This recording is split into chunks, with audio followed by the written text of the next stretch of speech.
Hello friends, this is Saurabh Patiyal और मैं आपका स्वागत करता हूं अपने चैनल में।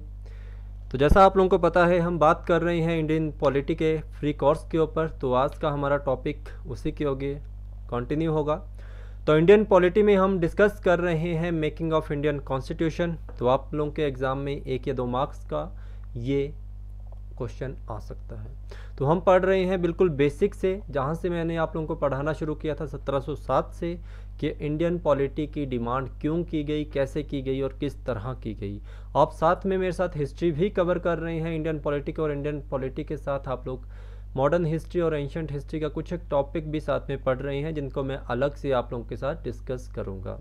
तो आज हमारा जो है टॉपिक, थर्ड टॉपिक आज का है, जिसमें मैं आप लोगों के एग्ज़ाम कवर कर रहा हूँ। स्पेशली आप लोगों के एग्ज़ाम के लिए हेल्पफुल होगा, क्लर्क के लिए, एसआई के लिए, सब इंस्पेक्टर, टीजीटी और पीजीटी के जितने भी कमीशन होते हैं, एलाइड एंड नायब तहसीलदार और एचएएस के वनडे एग्ज़ाम जो आप लोगों के होते हैं एक दिन के, उनके लिए मैं आप लोगों को पढ़ा रहा हूं। और आप लोगों के लिए बेनिफिट रहेगा कोर्स पूरा। आप लोग इसे ज्वाइन कर सकते हैं और अपने फ्रेंड्स के साथ शेयर कर सकते हैं, लाइक कर सकते हैं इस वीडियो को। प्लीज़ फर्स्ट टाइम अगर आप लोग विजिट कर रहे हैं मेरे इस चैनल को, तो आप लोग सब्सक्राइब भी कर सकते हैं। तो बात करेंगे आज हम आगे। हमने 1909 तक पढ़ लिया था, जहाँ पे हमने बात की थी मिंटो मार्ले रिफॉर्म एक्ट के बारे में। तो स्टार्ट करेंगे यहीं से हम, जहाँ से हमारा छूटा था।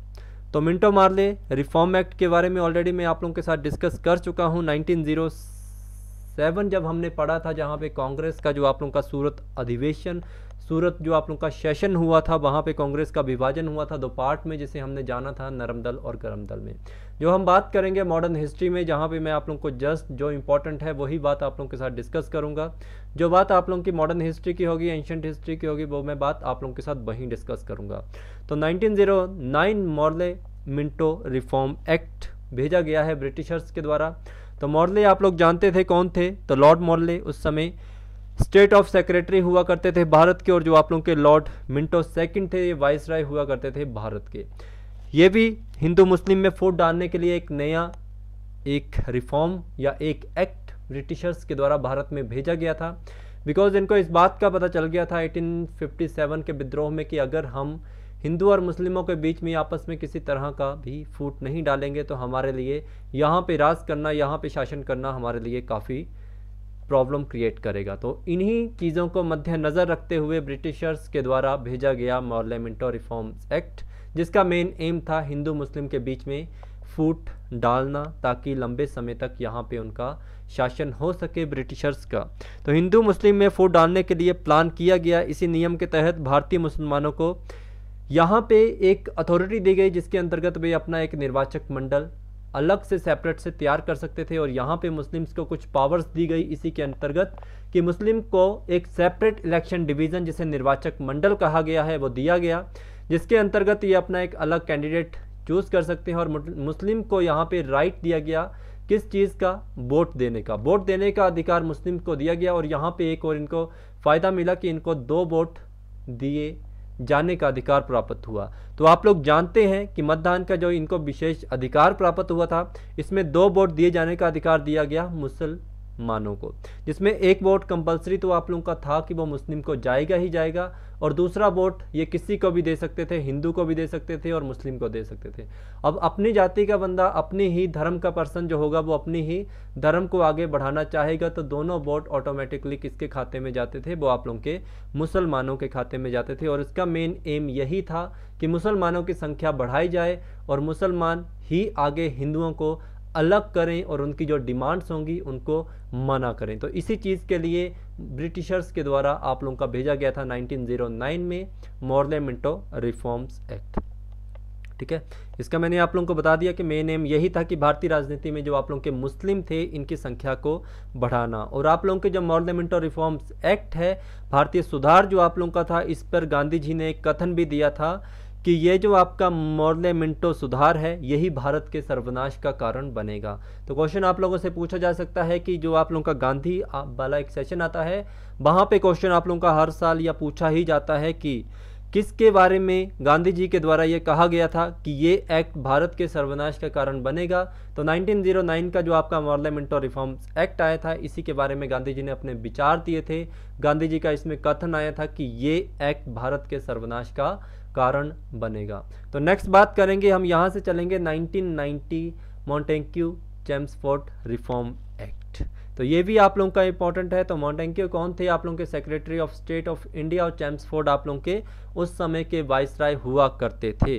तो यहाँ से आप लोगों ने चीज़ों को थोड़ा ध्यान रखना है, ये इंपॉर्टेंट आप लोगों के लिए 1990 का है, बिकॉज 1917 से लेके 1955 तक आप लोगों की ड्यूल डियार्की इन ब्रिटिश प्रोविनेंस में आप लोगों की लगाई गई। जो भी आप लोगों के ब्रिटिश प्रोविनेंस थे वहाँ पे आप लोगों का द्वैत शासन लगाया गया। कब से लेके कब तक? 1917 से लेके 55 तक। तो ये बात आप लोगों के लिए इंपॉर्टेंट है।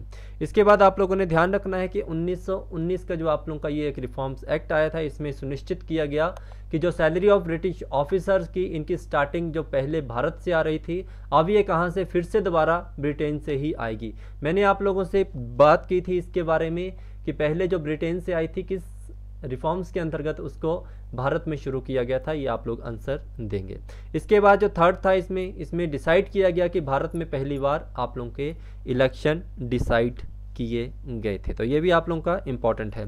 तो 1929 में आप लोगों का जो नेक्स्ट था वो आप लोगों का रिफॉर्म्स एक्ट आना था, बट आप लोगों को पता होना चाहिए कि 1929 में आप लोगों के ब्रिटेन में इलेक्शन होने वाले थे, जिस कारण इसको पहले भेजा गया। 1927 में आप लोगों का गठन किया गया साइमन कमीशन का, और साइमन कमीशन में आप लोगों का जो भारत में आया था ये आया था 1928 में। और इसके आने से सबसे बड़ी प्रॉब्लम ये हुई कि इसमें जितने भी मेंबर थे वो आप लोगों के टोटल थे 7 मेंबर। 7 मेंबर आप लोगों के जो थे वो सारे कौन थे? वो ब्रिटिशर मेंबर थे। और भारत के लोगों को यही बात ब्रिटिशर्स की पसंद नहीं आई कि लंदन की कमेटी के द्वारा 7 मेंबर्स आप लोगों के भेजे गए हैं भारत में, जो कि समीक्षा करेंगे यहाँ के जितने भी ड्यूल आप लोगों का डायरकी लगाई है इसके बारे में, द्वैत शासन के बारे में भी समीक्षा करेंगे और भारत के बारे में भी पूरी समीक्षा की जाएगी। तो इसी के लिए 1928 में आप लोगों का भारत में भेजा गया साइमन कमीशन, जिसमें 7 मेंबर थे आप लोगों के जो थे टोटल ब्रिटिशर। भारत के लोगों ने सोचा कि 7 के 7 मेंबर हैं जो कि ये पूरी रिपोर्ट बनाएंगे, और ये 7 मेंबर ही जाके आगे ब्रिटिशर्स के बारे में ये पूरी रिपोर्ट देंगे।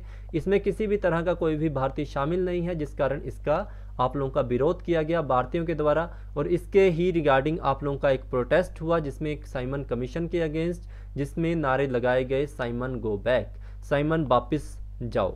और इस प्रोटेस्ट को आप लोगों के लीड कर रहे थे लाला लाजपत राय, और लाला लाजपत राय का इस प्रोटेस्ट को लीड करते करते यहाँ पे जो था वो लाठीचार्ज हो जाता है, जिस कारण यहाँ पे आप लोगों के लाला लाजपत राय की मृत्यु हो जाती है। आप लोगों से ये पूछा जा सकता है क्वेश्चन कि जो यहाँ पे लाठीचार्ज करवाया गया था साइमन कमीशन गो बैक के नारे लगाने वालों पे, वो किसके द्वारा लगाया गया था? लेफ्टिनेंट स्कॉट के द्वारा। जो आप लोगों के राजदेव भगत और राजगुरु थे, ये इन्हीं को मारने के लिए, लेफ्टिनेंट स्कॉट को मारने के लिए ही वहाँ पे गए थे, बट किसी कारण ये दूसरे पर्सन को मार आते हैं। ये भी आप लोगों ने ध्यान रखनी है। बट आप लोगों के लिए इंपॉर्टेंट क्वेश्चन यही पूछा जाएगा कि लाला लाजपत राय की जो मृत्यु हुई थी वहाँ पे लाठीचार्ज का इंचार्ज किसको बनाया गया था, या लाठीचार्ज का जो ऑर्डर था वो किसके द्वारा दिया गया था? तो याद रखना आप लोगों ने, लेफ्टिनेंट स्कॉट के द्वारा। तो ये इंपॉर्टेंट है आप लोगों का। तो आप लोगों से क्वेश्चन पूछा जा सकता है कि साइमन कमीशन का भारतीयों के द्वारा क्यों विरोध किया गया? बिकॉज इसमें किसी भी तरह का कोई भी भारतीय शामिल नहीं था। तो आप लोगों के यहाँ पे लाला लाजपत राय की मृत्यु होगी। लाला लाजपत राय की मृत्यु होने के कारण यहाँ पे पूरे भारत में रोष प्रकट किया जाएगा, किसके अगेंस्ट? ब्रिटिशर्स के अगेंस्ट। तो ब्रिटिशर्स नहीं चाहते थे कि इसी तरह का कोई भी माहौल खड़ा हो। तो ब्रिटिशर यहाँ पे क्या करेंगे? उस समय जो आप लोगों के राज्य सचिव होंगे भारत के, जिनका नाम होगा लॉर्ड बर्कनहेड। तो लॉर्ड बर्कनहेड को एक ऑर्डर दिया जाता है ब्रिटिशर्स के द्वारा कि इस जो भी आप लोगों के प्रोटेस्ट हो रहे हैं, जो कि आप लोगों के लाला लाजपत राय की मृत्यु के कारण हो रहे हैं, इन सब प्रोटेस्ट को किसी तरह शांत किया जाए। जो भी अशांति फैली है इसको शांत किया जाए, और ब्रिटिशर्स के अगेंस्ट जितने भी आप लोगों की नारेबाजी हो रही है या ब्रिटिशर्स के अगेंस्ट जितने भी प्रोटेस्ट हो रही हैं, इनको ख़त्म किया जाए। तो लॉर्ड बर्कन जो आप लोगों के उस समय होते थे राज्य सचिव भारत के, तो ये जाएंगे किससे मिलने? आगे जाएंगे ये मोतीलाल नेहरू से मिलने। और मोतीलाल नेहरू उस समय क्या थे? वो उस समय भारत के प्रेसिडेंट या कांग्रेस के हेड हुआ करते थे, मोतीलाल नेहरू। मोतीलाल नेहरू के द्वारा यहाँ पे डिमांड रखी जाएगी स्वराज की लॉर्ड बर्कन के सामने। तो लॉर्ड बर्कन आप लोगों के डिमांड सुनेंगे मोतीलाल नेहरू की, जिसमें उन्होंने कहा था कि हमें स्वराज चाहिए। स्वराज आप लोगों को पता होना चाहिए, स्वराज आप लोगों का क्या होता है? स्वराज का मतलब होता है सेल्फ रूल, कि हम ही अपनी शासन की व्यवस्था करेंगे और हम ही अपने नियम बनाएंगे।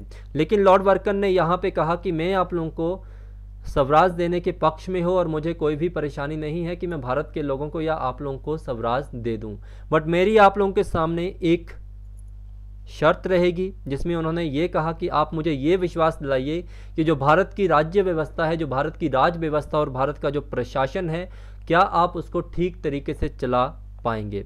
उन्होंने नेहरू से ये बात कही कि आप एक रिपोर्ट तैयार कीजिए, ठीक है, एक रिपोर्ट तैयार कीजिए जिसमें आप अपने प्रोविज़न लिखिए कि हम इस तरह से अपना राज व्यवस्था को चलाएंगे, और सब पार्टी के अपने हेड बुलाइए और उन सब पार्टी के हेड से आप लोग इसके ऊपर सिग्नेचर करिए, ठीक है। तो ये बात कही गई थी आप लोगों की लॉर्ड वर्कन के द्वारा, किसको, नेहरू जी को, और नेहरू जी के द्वारा ये जो चैलेंज था लॉर्ड वर्कन का, इसको एक्सेप्ट किया जाता है।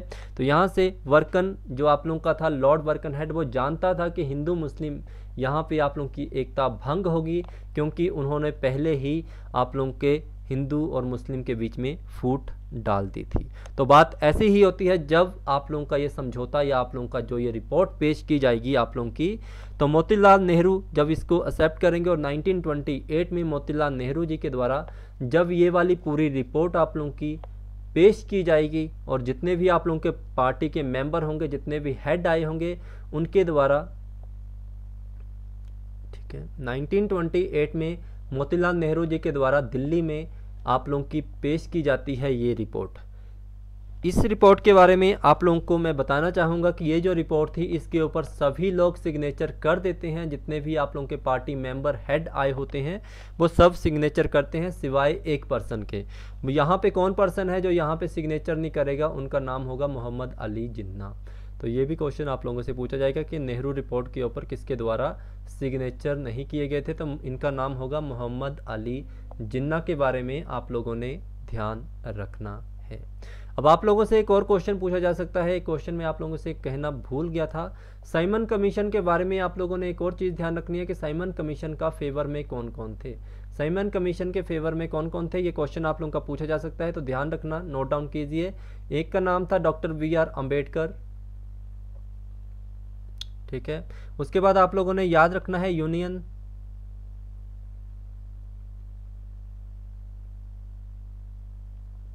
ठीक है, यूनियंस टू पार्टी होती थी उस समय, उसका भी ये इन्होंने फेवर किया था, ठीक है। और आप लोगों ने ये याद रखना है कि मोहम्मद सैफी ग्रुप इसने भी इसका फेवर किया था साइमन कमीशन का, जो कि मुस्लिम लीग थे। ये 3 पर्सन के द्वारा या 2 पार्टी और 1 पर्सन के द्वारा यहाँ पे साइमन कमीशन का वेलकम किया गया था। हम बात कर रहे थे मोतीलाल नेहरू के द्वारा जो पेश की गई थी नेहरू रिपोर्ट, ये किसके द्वारा पेश की गई थी, मोतीलाल नेहरू के द्वारा। और याद रखना नेहरू रिपोर्ट को ही आप लोगों का कहा जाता है ब्लूप्रिंट ऑफ इंडिया। ये क्वेश्चन आप लोगों से पूछा जा सकता है, जो आप लोगों का इंडियन कॉन्स्टिट्यूशन था उसको ही कहा जाता है blueprint of constitution of India. तो ये आप लोगों का नेहरू रिपोर्ट को ही कहा जाता है, और इसी रिपोर्ट को जाना जाता है first written demand of fundamental right in India. ये भी आप लोगों के लिए इंपॉर्टेंट चीज़ है। तो आप लोगों ने ध्यान रखना है कि मोतीलाल नेहरू जी के द्वारा जो नेहरू रिपोर्ट पेश की गई थी, इसके ऊपर पार्टी के सभी हेड मेंबर्स के द्वारा सिग्नेचर किए गए थे, बट आप लोगों के सिग्नेचर नहीं किए गए थे मोहम्मद अली जिन्ना। और नेहरू रिपोर्ट आप लोगों की ब्लूप्रिंट ऑफ इंडियन कॉन्स्टिट्यूशन भी कही जाती है, और इस रिपोर्ट को कहा जाता है first written demand of fundamental right of India. ये भी आप लोगों के लिए इंपॉर्टेंट रहेगा।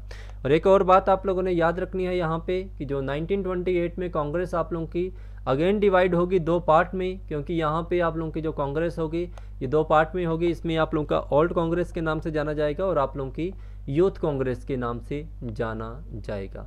इसके बाद क्यों इसको पार्टी को डिवाइड किया जाता है, क्योंकि जो आप लोगों के यहाँ पे जो आप लोगों के मोतीलाल नेहरू थे वो शर्त हार चुके थे, और इन्होंने आगे ये कहा अंग्रेज़ों से कि आप लोग हमें स्वराज ना दीजिए, बट किसी तरह आप लोग हमें शासन चलाने दीजिए, बट उसकी वागडोर अपने हाथ में रखिए।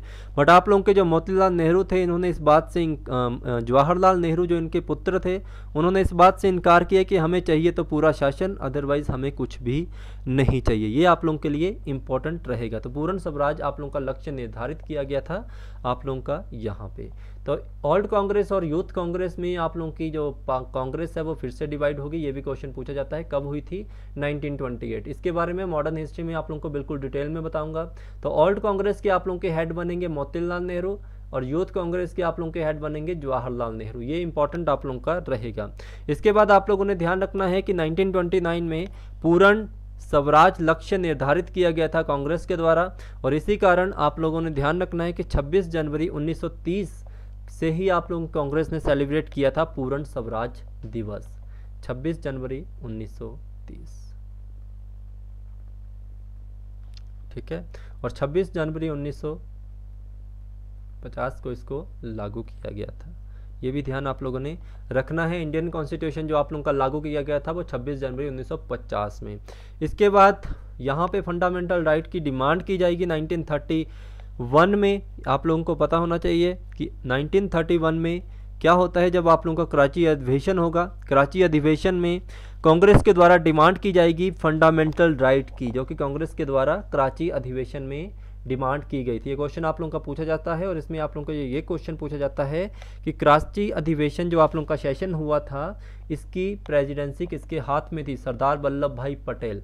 तो 1930 में आप लोगों का जितना भी यहाँ पे आप लोगों के जो साइमन कमीशन था, इसके रिगार्डिंग जितना भी रोष प्रकट हुआ था, इसी के रिगार्डिंग लंदन में आप लोगों के फर्स्ट राउंड टेबल कॉन्फ्रेंस आप लोगों की रखी जाती है, गोलमेज मेनल जिसे कहा जाता है। तो इसमें जो आप लोगों का 1930 में फर्स्ट राउंड कॉन्फ्रेंस हुई थी लंदन में। क्वेश्चन आप लोगों से पूछा जाता है कहाँ पे हुई थी और कब हुई थी, तो ध्यान रखना 1930 में, और इसमें कोई भी कांग्रेस का मेंबर पार्टिसिपेट नहीं करेगा।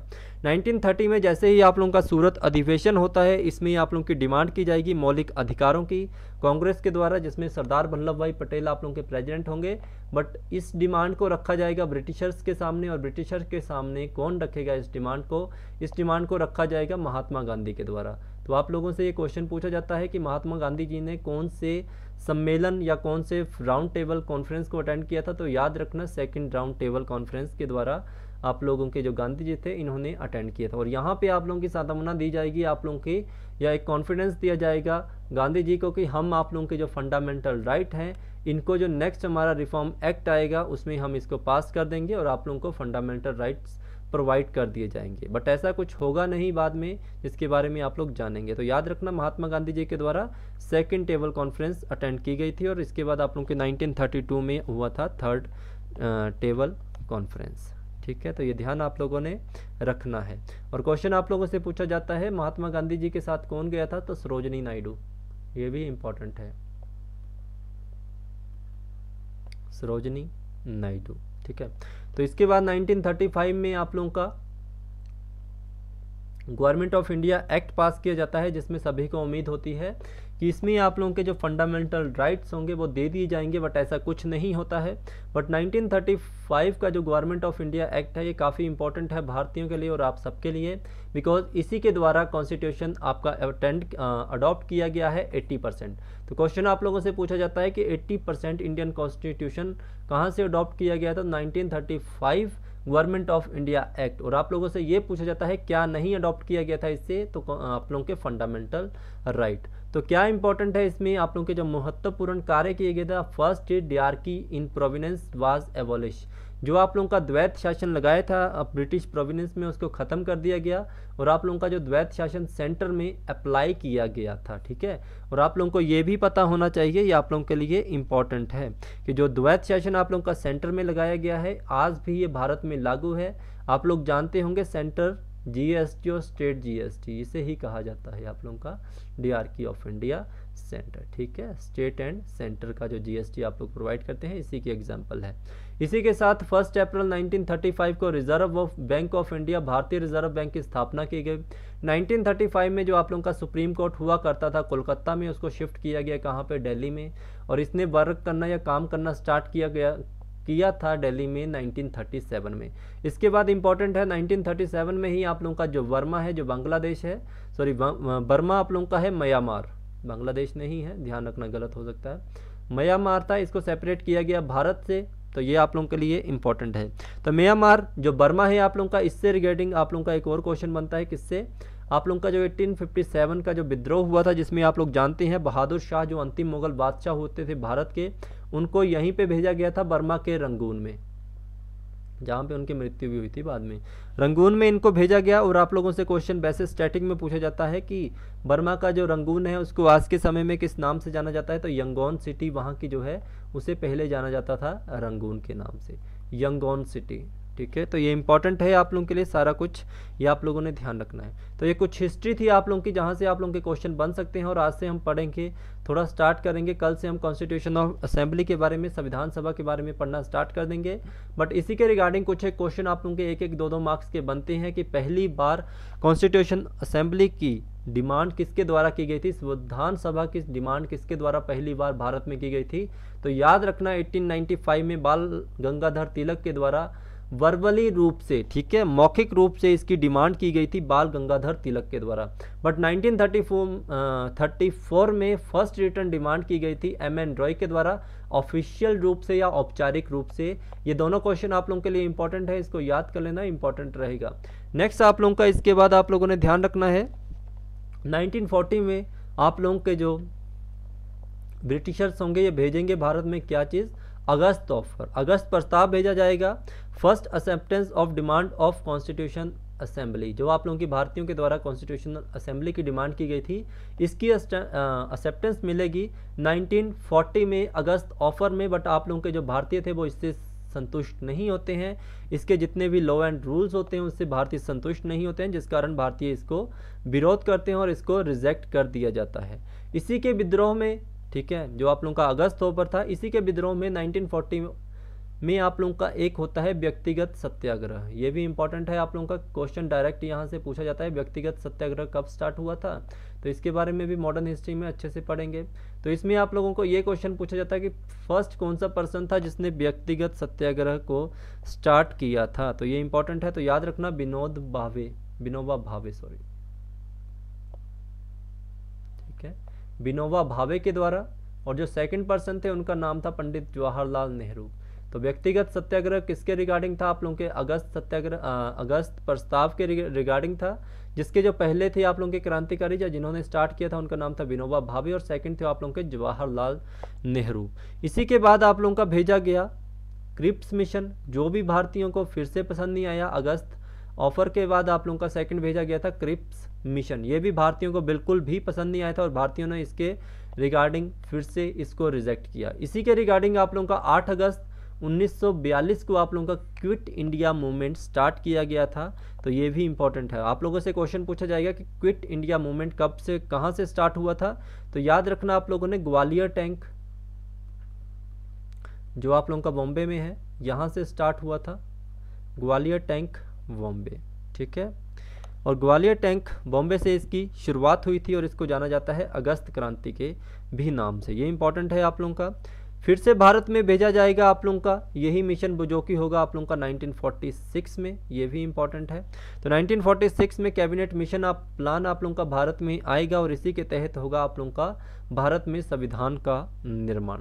तो संविधान का निर्माण आप लोगों का कैबिनेट मिशन प्लान के अंतर्गत हुआ था और सभा का इसमें निर्माण किया जाएगा, कैबिनेट मिशन का कैबिनेट का यहाँ पे निर्माण किया जाएगा और संविधान लागू होगा आप लोगों का 26 नवंबर 1949 को, ठीक है।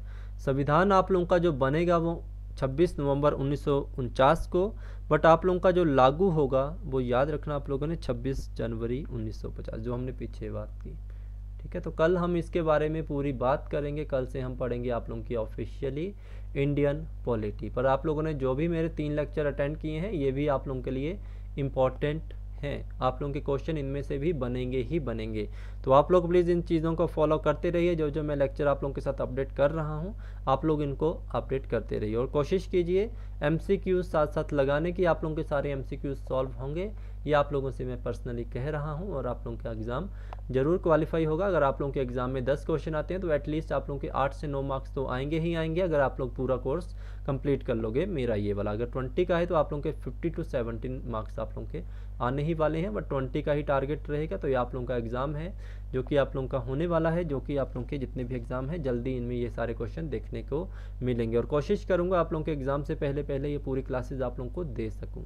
थैंक यू सो मच आप लोगों का दिन शुभ रहे और आप लोग प्लीज़ इसी तरह मेरे चैनल को फॉलो करते रहिए और शेयर करना ना भूलें और सब्सक्राइब करना ना भूलें इस वीडियो को। अगर आप लोगों को वीडियो पसंद आई है तो प्लीज़ लाइक करना भी ना भूलें।